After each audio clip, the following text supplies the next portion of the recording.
এখন আমরা দেখব deviation from normality and tail risks।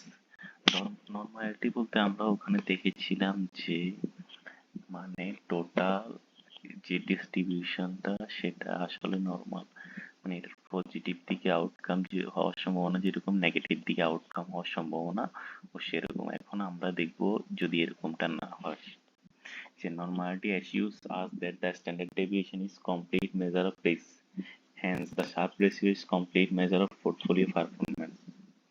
কিন্তু কি deviation from normality of asset return are potentially significant and dangerous to ignore, so এটা ignore করা যাবে না।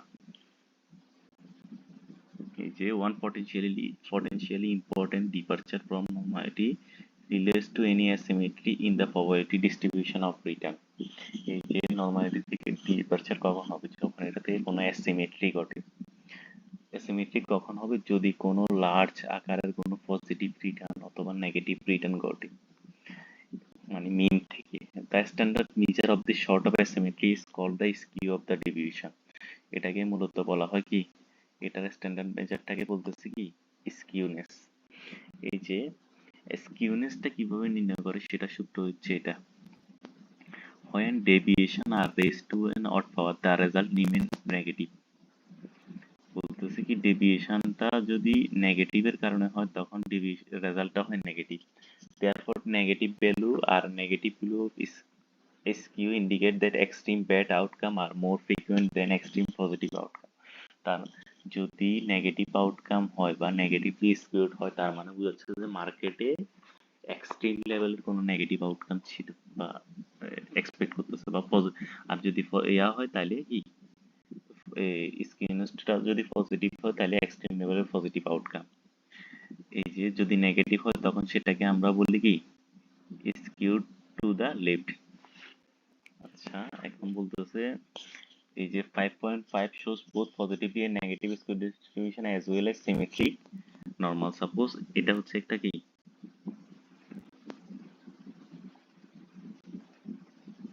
এই যে এখানে মাঝখানে যে এটা হচ্ছে কি নরমালি ডিস্ট্রিবিউটেড, তারপরে এটা হচ্ছে পজিটিভলি কি স্কোয়ার, মানে কি এটার এই যে এখানে যদি আমি মাঝখান করি তাহলে এটার পজিটিভ পাশে ইয়া বেশি, আর এটা লালটা হচ্ছে কি নেগেটিভলি, মানে এটার ইয়া থেকে কি নেগেটিভ দিকে আউটকামটা বেশি মিন থেকে। মিন বলতে এটা। আচ্ছা, এই যে notice that negatively distribution has a flatter left tail than the normal with higher probability of extreme negative outcome. যে নেগেটিভটা নেগেটিভ দিকে ফ্ল্যাটটা বেশি আর পজিটিভটা ডান দিকে। আচ্ছা, এখন আমরা দেখি আসলে স্কিউটা কিভাবে নির্ণয় করে, কিভাবে ক্যালকুলেট করে। এই যে আমি একটা এক্সাম্পল নিয়েছি, যদিও স্কিউডনেস ক্যালকুলেশনের কোনো কোয়েশ্চেন আসে না, তবুও আমরা একটু দেখি কিভাবে করে। এই যে সাপোজ একটা ফান্ড, সেটা আসলে এটার রেজাল্টটা বের হবে পজিটিভলি স্কিউড।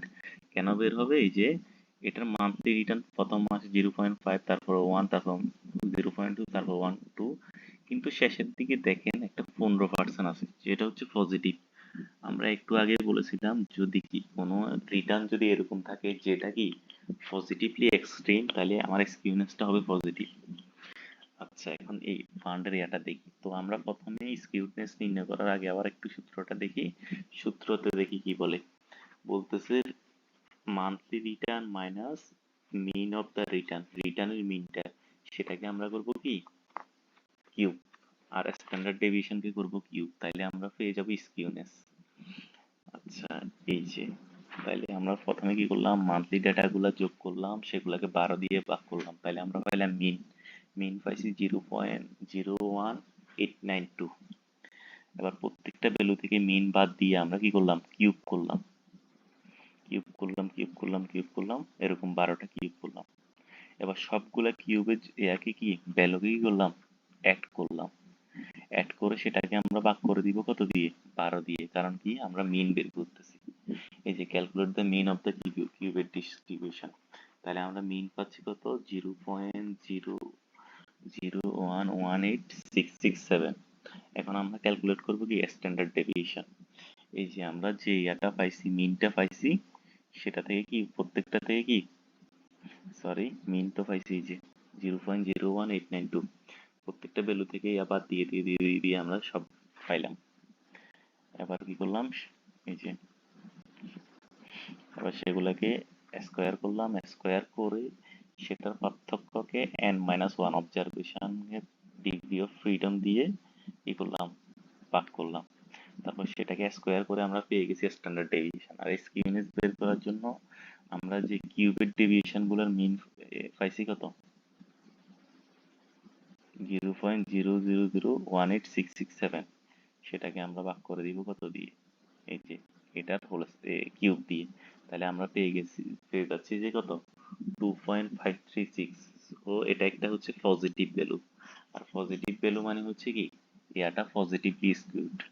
আমরা যদি এটা আবার ওটার জন্য করি তাহলে আমরা কি সেটার জন্য একটা পেয়ে যাব যেটা হচ্ছে কি নেগেটিভলি স্কিউড। আচ্ছা, এটা গেল কি স্কিউনেস। এখন হচ্ছে কুর্তোসিস। এখন কুর্তোসিস কি মেজার করে, measure the degree of Patel, মানে ফ্যাট যে এই যে আমরা যে দেখতেছি নর্মাল থেকে এটা যে কি হচ্ছে ডেভিয়েশনটা হচ্ছে, এটা আসলে কতটুকু, এটা ডিগ্রি কতটুকু। It is calculated from the average value of deviation base to the fourth power. আচ্ছা, এটা করার এই যে সূত্রটা হচ্ছে কি, এই যে আগেরটার মতো, কিন্তু এটাকে কি করতে হয়, ফোর্থ পাওয়ার দিয়ে ইয়ে করতে হয়, আর সেটা থেকে আমরা মাইনাস করে দিব 3। Calculating variance kurtosis much more sensitive to extreme outcome, therefore is a natural measure of tail risk। আচ্ছা, এই যে কুর্তোসিস দ্বারা মূলত নির্ণয় করা হয় এই যে টেইলের রিস্কটা, যে এটা থেকে বেশি হচ্ছে নর্মাল যে এয়ার থেকে, যে কি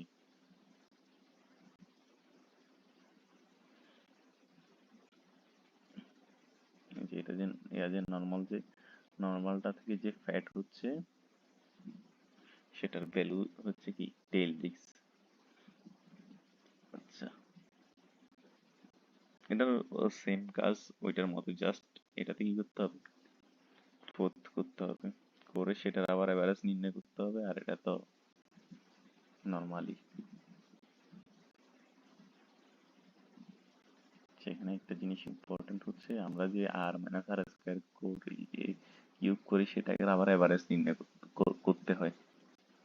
এটা আবার ভুল হইতে পারে করার সময়, যদিও আমরা যে ইয়াটা দেখছি, এক্সাম্পলটা দেখছি, ওটা দেখলে ক্লিয়ার হয়ে যাবে।